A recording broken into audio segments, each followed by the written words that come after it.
মানুষকে যখন দেখি আমি তার বর্তমান, অতীত এবং ভবিষ্যৎ হুম। সব দেখতে পাই। তো মানুষের যে সভ্যতা, সংস্কৃতি, চিন্তা চেতনা থেকে শুরু করে যত যা কিছু আছে সব কিছু কন্টিনিউয়াসলি ইভলভ হচ্ছে আর কি। হ্যাঁ হ্যাঁ হ্যাঁ, এটা কি কারণে?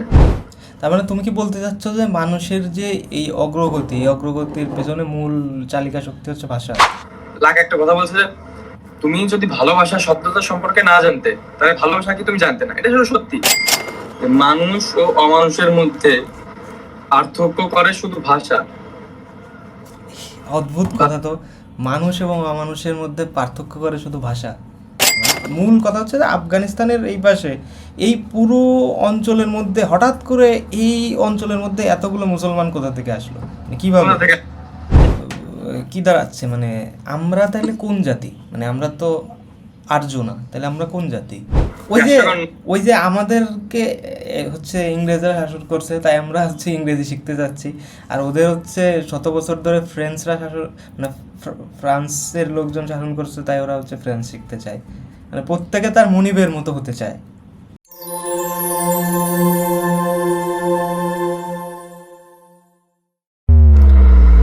আসসালামু আলাইকুম সবাইকে। আজকে আমরা বসেছি একটা বিশেষ আলোচনায়। আহ, আমার বন্ধু নাইমুর রহমান মুন্নাকে স্বাগতম এই আলোচনায়। তো দেরি না করে আমরা চলে যাচ্ছি আমাদের আলোচনায়। তো আমরা বিশেষ কিছু আলোচনা করব। শুরুতেই আহ, আমার বন্ধু তার পরিচয়টা দিবে। আমি Naimur Rahman Munna, BRAC university BBA department. আর আমরা দুজন মাগুরারই বন্ধু, একই স্কুলে পড়েছি ছোট থেকে, চেনা জানা। হুম। তো তাহলে আমরা মূল আলোচনায় যাচ্ছি। আচ্ছা, তুমি আমাকে বলতেছিলে যে প্রায় বলো যে লাকা, লাকা সম্পর্কে বলো। আসলে এই লোকটা কে? আসলে লাকা সম্পর্কে তো আমিও খুব বেশি জানি তা না, তো যেটুকু জানি সেটুকু সবাইকে জানানোর চেষ্টা করব, তোমাকে বলবো। হুম। তো লাকার জন্ম মূলত ফ্রান্সে 1901 সালে। হুম। তো মৃত্যু কত সালে আমার খেয়াল নাই, 1981 সালে মৃত্যু। তা মূলত জন্ম মৃত্যু দিয়ে তো তার পরিচয় সব বলা যায় না। হুম। তার যে কাজ সেটাই তো আসল পরিচয় আমি মনে করি। হুম। লাকাকে মূলত সবাই চেনে ফ্রয়েডের চিন্তা ভাবনার প্রসারক হিসেবে। যে ফ্রয়েড যে আচ্ছা। আনকনশিয়াস বা তার যে সব সাইকোঅ্যানালিসিসের থিওরি, এগুলো আরো প্রসারণের চেষ্টা যে আগায় এনেছে, হুম। এটাই লাকার মূলত কৃতিত্ব। তবে লাকা ফ্রয়েডের চিন্তা ভাবনা থেকে পার হয়ে আরো সুদূর প্রসারের চিন্তা ভাবনা করছে, যেটা আসলে মূলত বর্তমান আস্তে আস্তে লাকার প্রসার বৃদ্ধি পাচ্ছে অনেক আগের থেকে। আচ্ছা। হ্যাঁ, লাকা লাকা মূলত ফ্রয়েডের আনকনশিয়াস নিয়ে আলোচনা করছে, আনকনশিয়াস নিয়ে আরো সামনের দিকে আগানোর চেষ্টা করছে। আনকনশিয়াস কি? ফ্রয়েডের মতে আনকনশিয়াস একটা শক্তি, যেখানে আমাদের আমি প্রথমে আনকনশিয়াস কি, এটা আমার যেটুকু ধারণা, যেটুকু আমি শিখছি বা জানছি, এটা বলবো। আনকনশিয়াস কি? আনকনশিয়াস এর বাংলা যদি আমরা বলি অজ্ঞান, যেখানে অভাব জ্ঞান। অজ্ঞান অর্থ যেখানে জ্ঞানের অভাব, যেখানে মানুষের মানুষের ইনস্টিংক্ট, যে ইনস্টিংক্ট আমরা কন্ট্রোল করতে পারি না। সমাজের মানুষ আমাদের কন্ট্রোল করে, সমাজের চিন্তা ভাবনা, যে সমাজে বাস করবা। পিয়ার প্রেশার আর কি, মানে হ্যাঁ, হ্যাঁ, হ্যাঁ। আশেপাশের পিয়ার প্রেশার আমাদের উপর অনেক হ্যাঁ, হ্যাঁ, প্রভাব রাখে। হ্যাঁ।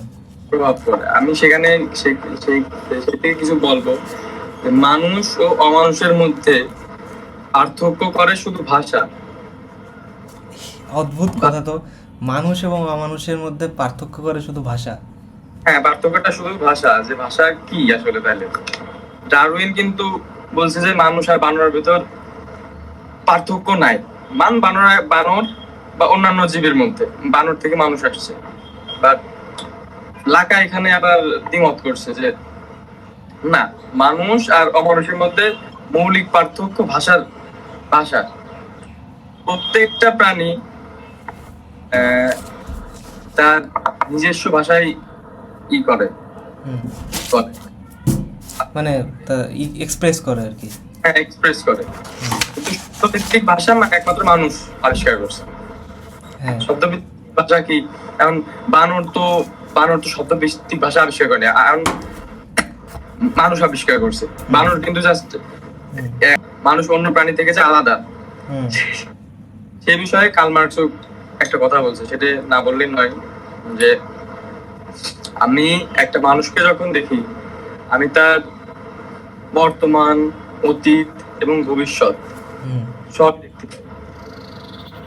কিন্তু আমি যখন অন্য পশুর দিকে তাকাই, আমি শুধু তার অতীতই দেখতে পাই।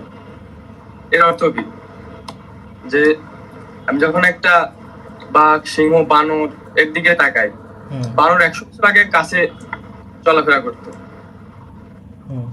বাঘ 100 বছর আগেও মাংস খেত, তাজা মাংস 1000 বছর আগেও, হুম।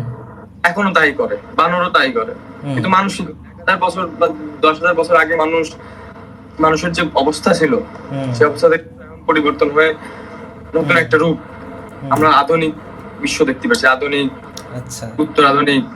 হুম। মানে বলতে চাচ্ছে যে মানুষের যে সভ্যতা, সংস্কৃতি, চিন্তা চেতনা থেকে শুরু করে যত যা কিছু আছে সব কিছু কন্টিনিউয়াসলি ইভলভ হচ্ছে আর কি। হ্যাঁ হ্যাঁ হ্যাঁ, এটা কি কারণে? ডারউইন কি কিন্তু কারণে বলছে যে মানুষ এক, কিন্তু যে যদি এক হয়, তাহলে মানুষ এত আগায় গেছে কেমনে, কি মাধ্যমে? মানুষ যখন ভাষায় প্রবেশ করে, তার যে মন দ্বিধা বিভক্ত হয়ে যায় আপনা আপনি। তার মানে তুমি কি বলতে চাচ্ছ যে মানুষের যে এই অগ্রগতির পেছনে মূল চালিকা শক্তি হচ্ছে ভাষা? হ্যাঁ, ভাষা।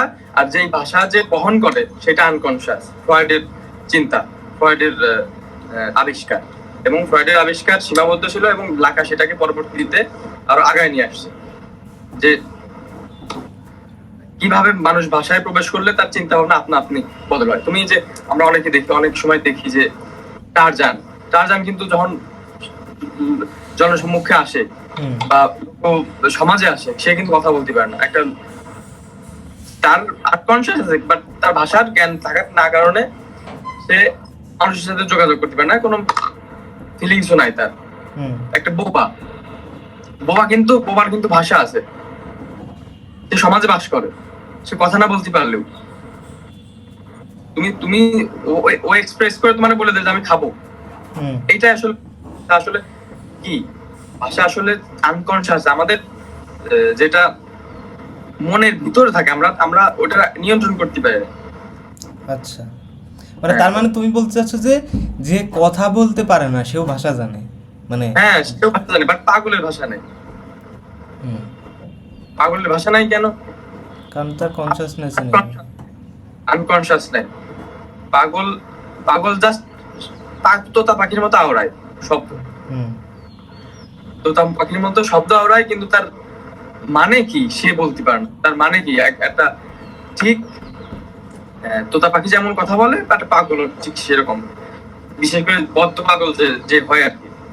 হুম। তো আমরা সমাজে বাস করি, সমাজের চিন্তা ভাবনা আমাদের চিন্তা ভাবনা, হুম। মানুষের চিন্তা ভাবনা, আমরা প্রভাবিত হই, সবার চিন্তা ভাবনা না। তা এটা অবশ্য ঠিক, এটা আমার মানে ব্যক্তিগত অভিজ্ঞতাও দেখছি যে এখন এটা কেমনে হয় সেটা যদি আমরা স্ট্রাকচারালি বলি, তাহলে লাকার থিওরি অনুযায়ী বলা যায় যে লাকার 3টা থিওরি আছে, একটা ইমাজিনারি, সিম্বলিক আর রিয়েল। রিয়েল সম্পর্কে আমার একটু ধোঁয়াশা আছে এখন, তবে ইমাজিনারি আর সিম্বলিকটা আমি বলতে পারি। যে বিষয়টা ইমাজিনারি, যে মানুষ তার চিন্তা ভাবনা ইমাজিনেশন করে। তুমি কিন্তু প্যারিস দেখো নাই, তুমি কোনো কিছু দেখো নাই, বাংলাদেশ বাদে অন্য বিশ্বে জানে, তুমি কিন্তু কল্পনা করতে পারো তোমার পা কাটে গেলে কি হবে, তুমি কিন্তু কল্পনা করতে পারো। তুমি আজকে ইউনুসের বিপক্ষে বা শেখ হাসিনার বিপক্ষে যদি দাঁড়ায় থাকো, তোমার কি হইতে পারে তুমি কল্পনা করতে পারতে তখন। ইমাজিনারি মানুষ ইমাজিনেশন থেকে যে জিনিসটা আসে সেটা হলো ইমাজিনারি। ইমাজিনারিতে প্রবেশ করে কখন? যখন বয়স 6 মাস থেকে 18 মাসের ভিতর একটা শিশু ইমাজিনারি অংশে প্রবেশ করে, মিরর স্টেজ যাকে বলে, মিরর স্টেজ। হুম, তুমি যখন আয়নার সামনে দাঁড়াবা, যখন তুমি দেখবা যে তোমার নিজেকে, তখন আস্তে আস্তে ইমাজিনেশন তৈরি হয় যে এটা আমি। হুম, এর ভিতর আবার আছে, ভাগ আছে, আসলে ওইটা আমি না, এটা থার্ড আদার। এটা আবার একটু ভিতরের আলোচনা, ওটা আলোচনা করবো না আজকে। আচ্ছা, যে প্রথমত ইমাজিনেশন থেকে মানুষের চিন্তা জগৎ, জগৎ গঠিত হয়। তারপর আসে সিম্বলিক। সিম্বলিক জিনিসটা কি? সিম্বল, প্রত্যেকটা জিনিসই সিম্বল। যে ভাষা, ভাষা কিন্তু একটা সিম্বলিক জিনিস। যে হুম, আমার কথা বলতেছি, এই শাব্দিক ভাষা, শাব্দিক ভাষা একটা সিম্বল। হুম, গাছের গাছ বলতেছো, এটা সিম্বল। গাছের গাছ, গাছের গাছ তো ওই বোবাও গাছ জানে ওটা গাছ, বোবা তো গাছ বলতে পারে না, হুম, বোবা কিন্তু বুঝাই দিচ্ছে ওটা গাছ। তারপর ওটা ভাষা তো ভাষাই থাকে, হুম, বাট আমরা যে গাছ বলতেছি এটা সিম্বলের মাধ্যমে প্রকাশ করতেছি, হুম, এটা সিম্বল। ভাষা সিম্বলিকের ভিতর পড়ে। ভাষা কি? তো ভাষা আসলে সিম্বল, মানে শাব্দিক ভাষা যেটা আমরা ইউজ করি, হুম, এটা একটা সিম্বল। একটা সোসাইটি যখন তুই থাকবি, সবাই একই ভাষা বলে, একই ফিলিংস। তুই একটা কথা বলছে যে তুমি যদি ভালোবাসা শব্দটা সম্পর্কে না জানতে, তাহলে ভালোবাসা কি তুমি জানতে না, এটা আসলে সত্যি। তুই একটা শব্দ সম্পর্কে যখন অবগত না থাকবি, তখন তুই ওই শব্দটার মানে কি এটাও তুই বুঝতে পারবি না। ও ভাই, খুবই একটা সিগনিফিক্যান্ট কথা তো আসলে, হ্যাঁ, আসলে একটা সমাজে যখন প্রত্যেকটা লোক একই কথা বলে, একই ফিলিংসে, আমরা তো বলি যে আমরা তো গ্রহণ করি সবার ফিলিংস, সবাই কি করে, এটা আমরা আমাদের নিজের চিন্তা থেকে আমাদের ভাষা আসে না, ভাষা আসে অপর চিন্তা থেকে, অপরের মাধ্যমে, অপরের সাথে যোগাযোগের মাধ্যমে। আচ্ছা, তো আমরা যখন একটা সমাজে বসবাস করব, তা আমরা ওই সমাজের নিয়মিত তো চলবো। তুমি দেখবা এই অন্যান্য ধর্ম অবলম্বী যারা, তারা তাদের মনে করে ঠিক, হুম, এবং তারা মনে করে সত্যি ঠিক, আমরা মনে করি ঠিক। ঠিক বেঠিকের পর কথা অন্য জায়গা, যে আমরা ঠিক না কে ঠিক কে বেঠিক এটা অন্য কথা, বাট তারা সবাই মনে করে তারা ঠিক। এটা কেন হচ্ছে? হুম, কারণ আমরা যে সমাজে বসবাস করি, হুম, চিন্তা ভাবনা আমরা গ্রো করি, এটা আমাদের বৈশিষ্ট্য, এটাই আনকনশিয়াস, অজ্ঞান আসলে। লাকার পরবর্তীতে বোঝাইছে যে ভাষা কি। ভাষায় যখন আমরা প্রবেশ করি, তখন আমরা আমাদের মন দ্বিধাদ্বন্দ্বে বিভক্ত হয়। আমরা যে সমাজে বিলং করি, সে সমাজের মতো চিন্তা ভাবনা করি। আচ্ছা, আর তাহলে যদি এই হচ্ছে তাহলে লাকার মোটামুটি কিছু মানে প্রাথমিক হ্যাঁ, আলোচনা। আমি যেটুকু বুঝেছি আর কি, আমি তো আচ্ছা। পুরোপুরি বুঝিনি। আর আমার সে বয়সও হয়নি যে লাগার বই কামড় দেবো আমি। তাও কথা, এখন কথা হচ্ছে যে লাগা বুঝলাম আমরা, এখন আমরা আসি হচ্ছে যে আমরা হচ্ছে বাঙালি মুসলমান। তো বাঙালি মুসলমান আসলে কারা? বাঙালি মুসলমান কারা? যারা বাংলায় কথা বলে এবং মুসলিম, সাধারণ কথায় বলতে গেলে। এখানে আমাদের বিভ্রান্ত হওয়ার একটা আছে, কি বলে, সুযোগ আছে, যে আমরা বাঙালি মুসলমান হিসেবে কাকে বলতেছি, কাকে। কারণ বাঙালি মুসলমান আমরা যারা, তাদের যদি কোনো কথা বলি তাহলে তো তারা চেতে যাবে। আসলে আমরা যারা বাঙালি মুসলমান, বাংলা মুসলিম, যারা প্র্যাকটিসিং মুসলিম, আসলে তারা তো বাঙালি মুসলমানই অবশ্যই। বাট আমরা একটা নির্দিষ্ট গোষ্ঠীকে রিপ্রেজেন্ট করে বলতেছি যে আসলে বাঙালি মুসলমান কারা। তো কারা? যারা আর্য থেকে শুরু করে, আগ থেকে শুরু করে এখন পর্যন্ত যারা নিপীড়িত, বিভিন্ন ভাবে ধর্ম চেঞ্জ করেছে, প্রথমে বৌদ্ধ, তারপর হিন্দু, তারপর আমরা মুসলমান ধর্ম গ্রহণ করছি। আসলে তুমি তো বলতে পারবে না যে বাঙালি আমাদের যে অবস্থা, জাতিগত, তারপর সংস্কৃতিগত, শিক্ষাগত, খুব বেশি আমাদের উন্নতি নাই, বা আমরা উন্নত না সংস্কৃতি থেকে। তো একটা আমাদের জাতি কিভাবে নানান রকম সমস্যার ভিতরে আমরা জর্জরিত আছি।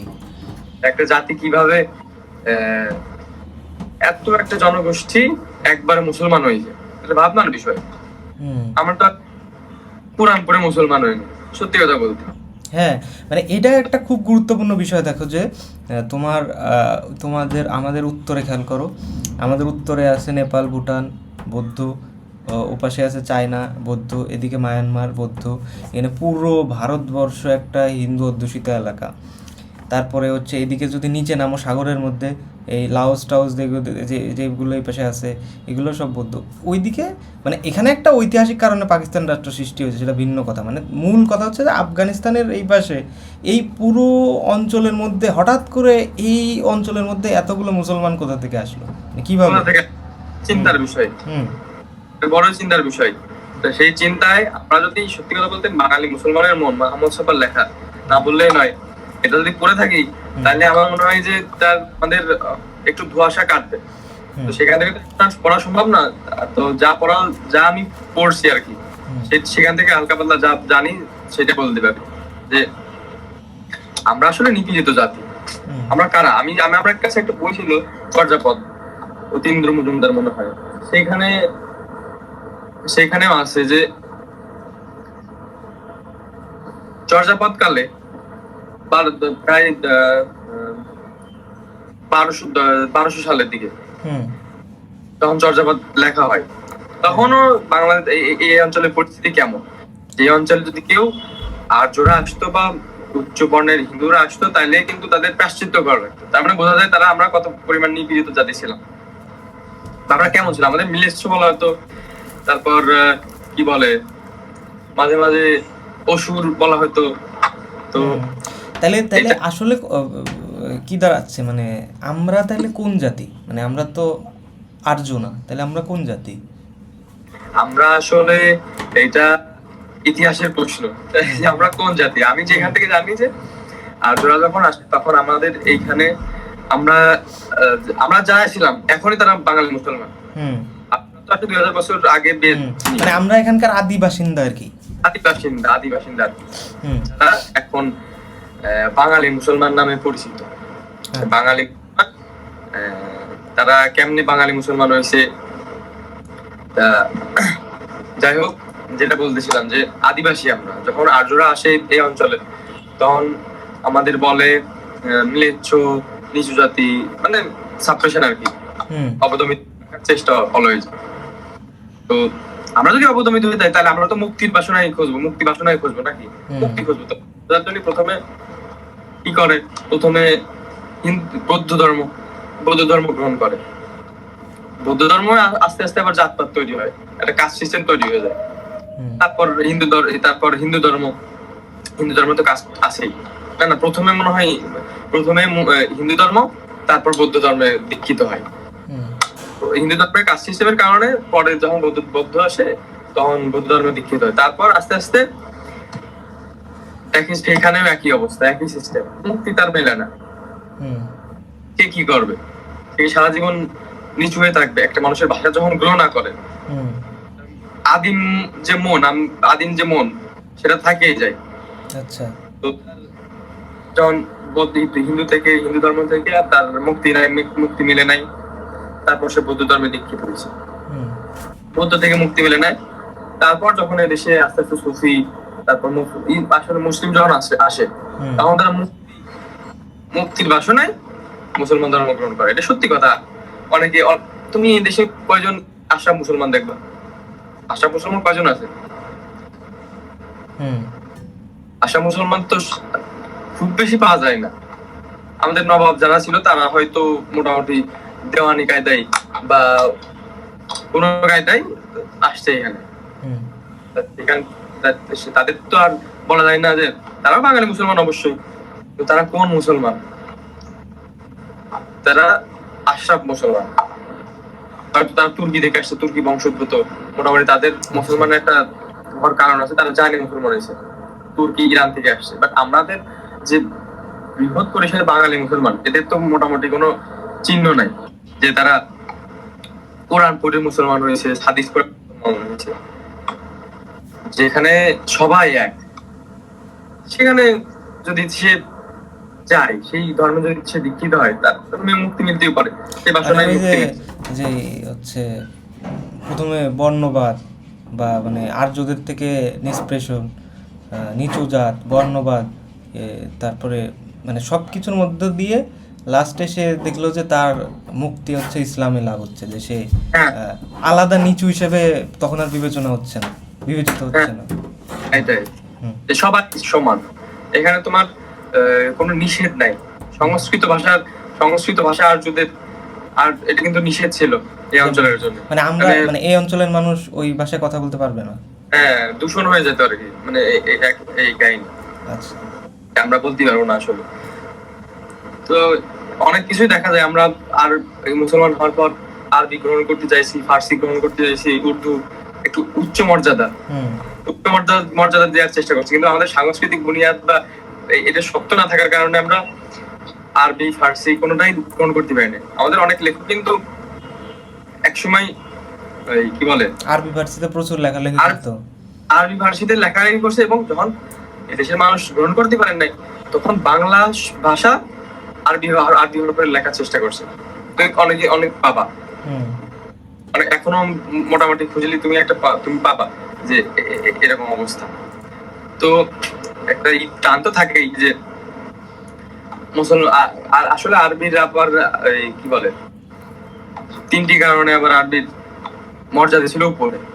হুম বেহেশতের ভাষা, হুম বেহেশতের আদি ভাষা, হযরত মুহাম্মদ সাল্লাল্লাহু আলাইহি সাল্লামের ভাষা আরবি, হুম তারপর আর কি একটা কারণ আমার খেয়াল নেই। তো সেখানে আরবি ভাষার একটু কি বলে কি বলে এটারে, এটা বলো না কেন, আর দাম দেশে বেশি আসলে। এখন কথা হচ্ছে আমরা লাকা শুনলাম, আমরা হচ্ছে বাঙালি মুসলমান সম্পর্কে কিছু শুনলাম। এখন কথা হচ্ছে যে তাহলে এই বাঙালি মুসলমানের মনকে তুমি লাকা দিয়ে কিভাবে ব্যাখ্যা করবা? আসলে লাকা দিয়ে আমি যেটুকু পারছি সেটুকু করছি। হুম এটা কি আসলে যে বাঙালি মুসলমানের মন কেমনে তুমি লাকা দিয়ে বিশ্লেষণ বা ব্যাখ্যা করবা? হুম লাকা যেহেতু বলছে যে আমরা ভাষার মাধ্যমে একে অপরের সাথে সম্পর্ক সৃষ্টি করি, হুম তো আমি মনে করি যে যার ভাষা যত উন্নত, তার চিন্তা ভাবনা তত উন্নত। আচ্ছা। তো এখানে আমরা যদি দেখি যে মুসলমান যারা ছিল তাদের ভাষা আসলে কেমন, প্রথম একবার আরবি, একবার ফার্সি, একবার উর্দু, একবার ইংলিশ, হুম বারবার বাংলাদেশের বর্তমানে যেমন আমরা ইংলিশের পেছনে ছুটতেছি, যে আমাদের দেখা যায় যে আমাদের আগের যারা প্রজন্ম, যারা বর্তমানে চাকরি বাকরি করে বা যাদের নতুন ছেলে মেয়ে হয়েছে, আমাদের বড় ভাই, বেশি বড় না, 5, 7, 8, 10, 15 বছরের বড়, তাদের মধ্যে একটা টেন্ডেন্সি লক্ষ্য করা যায় যে ছেলে মেয়েকে ইংলিশ মিডিয়ামে পড়াবে, ইংলিশ মিডিয়াম ছাড়া আসলে জাত থাকতেছে না, মানে তাকে ইংলিশ, শুধু ইংলিশ শিখলেই হবে না, তাকে প্রপার ইংলিশ অ্যাকসেন্টে কথা বলতে হবে। তো আমাদের পূর্বপুরুষ কেউ কেউ আরবি ফার্সিতে অনেক কাজ করার চেষ্টা করছে, কিন্তু বাঙালি সেটাও পড়ে নাই। আবার হচ্ছে এখন আবার ইংরেজির পেছনে আমাদের প্রজন্ম ছুটতেছে আর কি, আমাদের অনেক বছর ধরেই আর কি। ইংরেজি শিক্ষার বিরুদ্ধে আমি না বলছি না, বাট বাংলা তো বাদ দিয়ে না। আর সত্যি বলতে তুমি একজনের ইংরেজি শিখে তো হবে না। একটা কথা আছে, আহমদ সবাই বলছে যে একটা মানুষ একটা ভাষা জানতে পারে, ভাষায় কথা বলতে পারে, বাট এটা তো একটা পুরো জনগোষ্ঠী সামাজিক ভাবে যে আত্মস্থ করেছিল ভাষাটা, এমন না। সামাজিক ভাবে গ্রহণ করা বলে না এটারে। ভাবে গ্রহণ করা কি, তুমি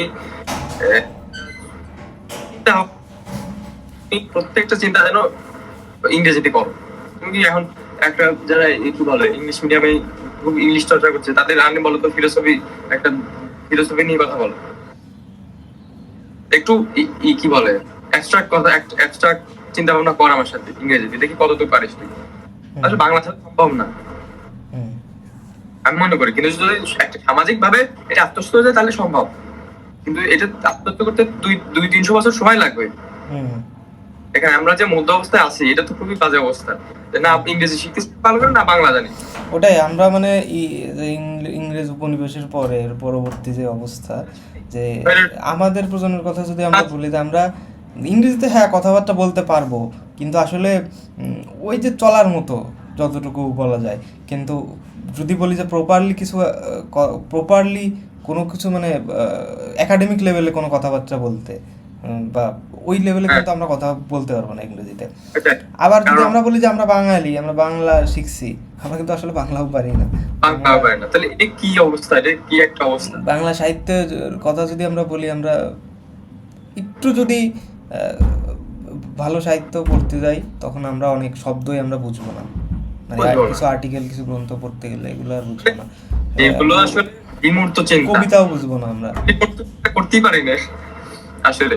আর তুমি একটা সমাজ, তুমি ইংরেজির মাধ্যমে তুমি এই যে ভাষা, তুমি ভাষা গ্রহণ করতেছো, কোন ভাষা, যে ভাষা গ্রহণ করতেছো তোমার সেই কালচার অবলম্বন করবে, এটা এটা লাকার কথা। এই যে এখানে তো মিলে যায় সব। হ্যাঁ, মানে বাংলাতে আমরা বুঝি না, এর একটা প্রমাণ হচ্ছে যখন ওই অনেক সব পত্রিকা পড়ি, দেখি যে কবিতা লেখা বা অনেক সময় বই টই থেকেও কবিতা পড়ার চেষ্টা করছি, কিন্তু আসলে সত্যি বলতে বুঝিনি, কারণ আমি পরিচিতই না। আমি জাস্ট ওই ভাত খাওয়া, তারপরে হচ্ছে রাস্তা দিয়ে হাঁটে যাওয়া, মানে এই কিছু চলনসই কিছু কথা বলতে পারি, কিন্তু বাস্তবিক অর্থে ভাষা, বাংলা ভাষাও আমার মধ্যে নাই, ইংরেজিও নাই। এমনকি ইংরেজিও না। আবার মানে দুঃখের বিষয় যে আমরা মুসলমান, আমাদের মধ্যে আরবি ভাষীও নাই, মানে আসলে কিছুই নাই তাহলে। এটাই সব। তুমি ভাষা শিখতে পারো সব, বাট বাংলা ভাষা বাদ দিয়ে না। তুমি বাংলা ভাষা যদি চিন্তা গ্রহণ করতে পারো, তাহলে ইংরেজিতে কি চিন্তা করবা? হুম, তোমার সংস্কৃতি, তোমার মানুষের সাথে তোমার পরিচয় নাই, তুমি কেমনে তাদের তাদের নিয়ে চিন্তা ভাবনা করবা, হুম, অ্যাবস্ট্রাক্ট চিন্তা করবা? হুম, এটা খুবই হাস্যকর বিষয় যে ফ্রান্স, ওই কি বলে, আফ্রিকার লোকজন যদি আমরা দেখি আফ্রিকার লোকজন কথায় কথায় দু একটা ফ্রান্স বলে দেয়। ফ্রেন্ডস। এ কেমন বিষয়? তাদের ভাষা, নিজস্ব ভাষা আছে অবশ্যই, দু একটা ফ্রেন্স বলে দিচ্ছে, এটা তো ওই যে হাস্যকর। ওই যে আমাদেরকে হচ্ছে ইংরেজরা শাসন করছে, তাই আমরা হচ্ছে ইংরেজি শিখতে যাচ্ছি, আর ওদের হচ্ছে শত বছর ধরে ফ্রেঞ্চরা শাসন, মানে ফ্রান্সের লোকজন শাসন করছে, তাই ওরা হচ্ছে ফ্রেঞ্চ শিখতে চায়, মানে প্রত্যেকে তার মনিবের মতো হতে চায়। ওইটাই, ওইটাই। আচ্ছা, যেখানে ছিলাম আমরা, হ্যাঁ, আমরা ছিলাম যে বাঙালি মুসলমান।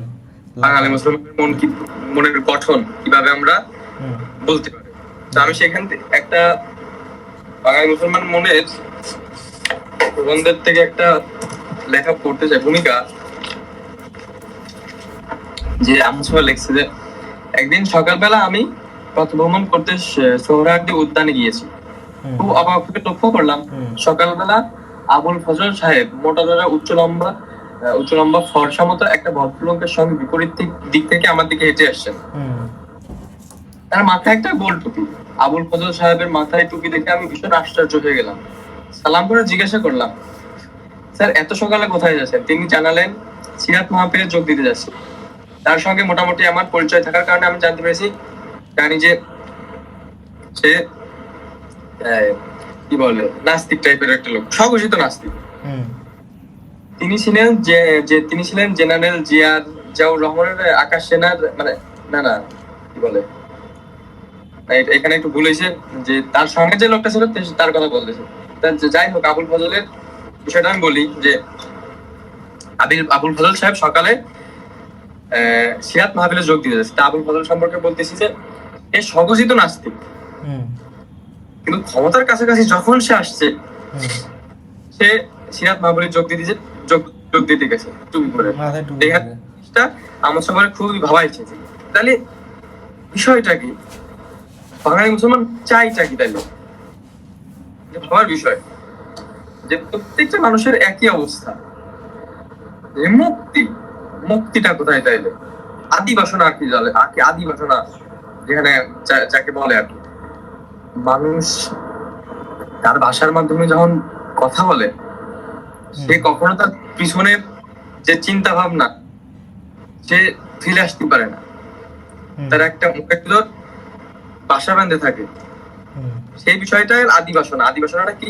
মুক্তির বাসনা। মুক্তির স্বাদ যখন যে পাইছে, সে মানুষটা পুরো চেঞ্জ, তার সবকিছু চেঞ্জ। সে স্বঘোষিত নাস্তিক। সে যখন জিয়াউর রহমানের মন্ত্রী আসনে বসছে আবুল ফজল সাহেব, সে কেরাত মাহফিলে যোগ দিছে।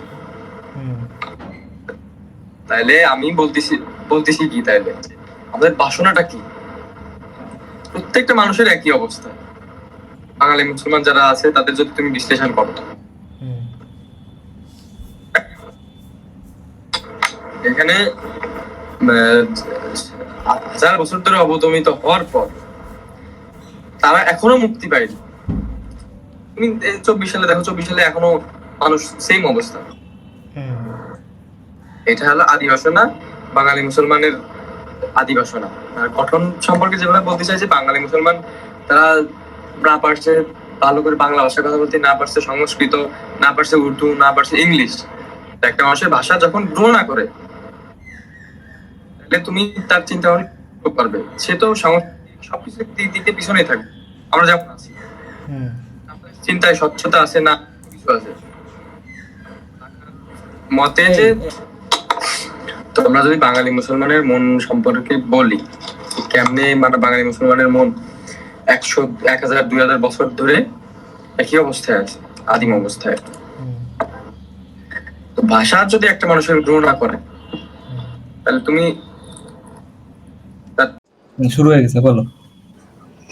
যেটা বলতেছিলাম যে বিভিন্নভাবে ভাষার যে অবদমন, নিপীড়ন চলছে বাঙালি ভাষার উপর। তো সেখান থেকে বেরিয়ে আসা মতো মাজার জোর ছিল না বাঙালিদের, সত্যি বলতে। এই কারণে ভাষার গ্রহ করার না কারণে আমরা পিছনেই পড়ে আছি, এবং আমাদের যে আদিম বাসনা 1000, 2000 বছরের বাসনা, সেইটা আমরা লালন করতেছি এখনো। এটা দেখা যায় না আসলে, সত্যি বলতে। মনের ভিতরের এই বাসনা তো দেখা যায় না। তো আদি বাসনা নিয়ে বলতেছিলে যে বাঙালির মনে যে এটা আদি বাসনা, যেটা আমরা সাবকনসিয়াসলি বহন করে নিয়ে আসতেছি, আমরা নিজেরাও জানি না আসলে। এটাই যে ভাষার মাধ্যমে যখন আমরা লাকা আসে ঠিক এইখানে, যে লাকা বলছে কি ভাষার মাধ্যমে মানুষ যোগাযোগ করে, ভাষাই আস্তে আস্তে গ্রো করে সামনের দিকে আগায় নিয়ে যায়। তুমি যখন একটা ভাষা তোমার মনে সারা জীবন পড়ে থাকবে, তুমি কিসের খোঁজে তুমি বৌদ্ধ থেকে হিন্দু, হিন্দু থেকে বৌদ্ধ, তারপর মুসলমান, কিসের বাসনায় তুমি এত বছরের, তোমার কি দরকার করার এত ধর্মান্তর কি প্রয়োজন? নিশ্চয়ই কোনো কারণ আছে। তাই এই কারণটাই দেখার দরকার যে তুমি যখন একটা মনের আদিম বাসনা তোমার মনের যখন তুমি সবসময় চাওয়া, সেটা তুমি 1947 হোক, তারপর 1971, 2024,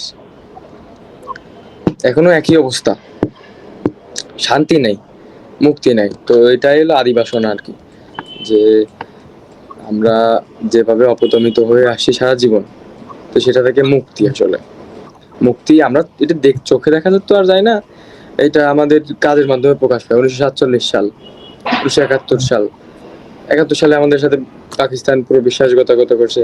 দেন আস্তে আস্তে তারপরে পরের যে প্রজন্ম, যে রাজনৈতিক দলগুলো আসে, তারপর আমাদের সাথে বিশ্বাসঘাতকতা করছে, এবং হাসিনা একই অবস্থা। এটা আসলে আদি বাসনা আর কি। সবকিছু ভাষার মাধ্যমে হয়। ভাষা যখন আমরা বহন করতেছি, আমাদের চিন্তা ভাবনা ভাষার মাধ্যমে। তাহলে আমরা আসতে পারি নাকি?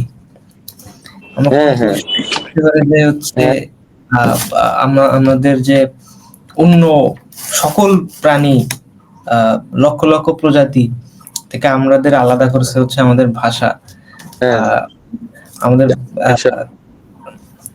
আর বিষয় হচ্ছে যে গরু, ছাগল, এটা কিন্তু আনকনসিয়াস নেই, এই কারণে তারা গ্রো করতে পারে না। বিশেষ করে লাকার এই মার্কসের যে কথাটা, যে আমি একটা প্রাণীকে যখন আর একটা মানুষকে যখন একসাথে দেখি, আমি মানুষের অতীত, বর্তমান, ভবিষ্যৎ তিনটাই দেখতে পাই। যে অতীতে কি করছে, বর্তমানে কি করতেছে, ভবিষ্যতে কি করবে তাও দেখতে পাই। বাট একটা প্রাণীর শুধু অতীত দেখতে পাই, ভবিষ্যতে সে একই কাজ করবে, বা কিন্তু একটা বাড়ি বানাতে পারবে না।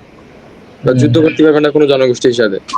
হুম এটা হলো মানুষের পার্থক্য আর কি, লাখা বোঝাতে চাইছি। হুম। আর হচ্ছে আমরা যে বাঙালি মুসলমান, আমাদেরও দীর্ঘদিনের অভিযাত্রা, আমরা এই অঞ্চলের আদি বাসিন্দা। আর বাংলা ভাষা, আহ, আসলে আমরা বাংলা ভাষাকেও পুরোপুরি এনরিচ করতে পারিনি, আরবি ফার্সিকেও গ্রহণ করতে পারিনি, আমরা ইংরেজিকেও সঠিকভাবে গ্রহণ করতে পারতেছি না। তো ভাষার একটা মানে গ্যাপ হুম, আছে। তো ওইটাই। আহ, আর বাঙালির যে আদি বাসনা, সে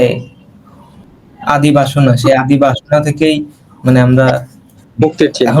এখন লড়ে যাচ্ছি, এবং সামনেও আমাদেরকে লড়তে হবে। যে 2000 প্রাণ গেল, এটার পেছনেও সেই আদি বাসনাই হচ্ছে হুম, খুব একটা ইনস্টিংক্ট হিসেবে কাজ করছে। মানুষ তো বলে যাই হোক, যে মানুষ বলে যে 1947 সালে বিভক্ত হয়েছে। আসলে বিভক্ত তো অনেক আগের বিভক্তি, হুম, এটা অনেক আগেই ভাগ হয়ে আছে। উঁচু বর্ণ নিচু বর্ণ। হুম, আশরাফ মুসলমান তারা আগেই ভাগ করছে। হ্যাঁ, যাই হোক, তাহলে আমরা আজকের মতো এখানে শেষ করতেছি। ইনশাল্লাহ। সবাই ভালো থাকবেন, সুস্থ থাকবেন। পেজটার নাম কি দেওয়া যায়? একটা পেজ খুলি, আমাদের ভাঙা রেডিও নামে, নাকি ভাঙা হ্যাঁ, রেডিও। হ্যাঁ, কোয়ালিটি করা যায়। আর ফেসবুকে কি বড় ভিডিও, থাম্বনেলটা ইউটিউবে দিস, ফেসবুকে দিস। ফেসবুকে ইউটিউবে দিতে ফেসবুকে দুই জায়গায়। ফেসবুকে কি এত বড় ভিডিও আপলোড করা যাবে? হ্যাঁ, হ্যাঁ, যাবে না। আর থামলাইন কি দিবি? জাকলাকার আদিবাসী, জাকলাকাও বাঙালি, আমি যেটা দিছিলাম, হ্যাঁ ওইটা দিস। হুম, আর একটা ইউটিউবে বা ফেসবুকে ছাড়িস, ইউটিউবে ছাড়িস। আচ্ছা, এডিট করতে সময় লাগবে না। আর সানি, এই থাম্বনেইলটা কিটা বানাই দিবি? থামনেল তো তুই জাস্ট দিলি তো হচ্ছে, কি বলে থাম্বনেইলটা একটু ভালো করে বানালে ভালো হতো। আচ্ছা যাই হোক, আমি দেখব না, এটা সমস্যা নেই। আচ্ছা, এমনি ফেসবুকে কথা আর বলি, শোন, এটা রাখিয়ে দিতে, এটা হচ্ছে হুম, আর শোন, আমরা মাঝে মাঝে সময় পারি, আমার একটা দুটো করবা না, আমরা যাই বুঝি আর কি। আস্তে আস্তে প্রথমেই তো একবার সপ্তাহে একটা করলে করা যায়।